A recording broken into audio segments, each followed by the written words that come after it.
ما شاء الله horta Janis waaye oo runtii inaa horta ugu faa'iideysto waaye oo slow runtii horta inaa ugu mahad celiyo as dhalinyaro ahaan macnaha aniga slow aqoon dheeray horta uma lahayn oo dhalinyaro ma leh dhalinyaradii ugu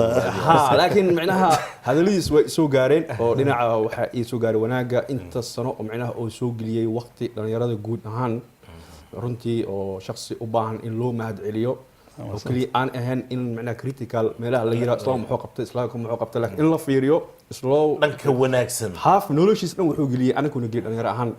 oo macnaha dhalinyaradii ayuu u horay nolosha UK idoo iska aragta la og yahay ilmihiisu dheer yihiin oo hadana aniga had magac dhalinyaro ahaan markaan u hadlaayo slow waxaan rabaa inaan ugu mahad celiyo hataa oo macnaha in la siiyo Ballon d'Or la yiraahdo thank you wixii aan loo qabatay uu istaahilaa taas markii aan soo gudbo slow wax qabadkiisa horta wuu muuqdaa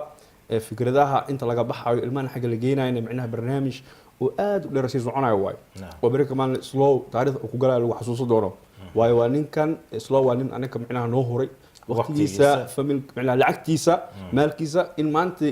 la yiraahdo ay thank you slow amen macnaha in la sameeyo critical waxa oo sameynayna uma sameynaya caruurtiisa sax waa qof maanta ka tagay runtii waqti gelinaya Yurub sida aan la socono waalidka daqiiqad kasta loo baahan yahay صح واي لكن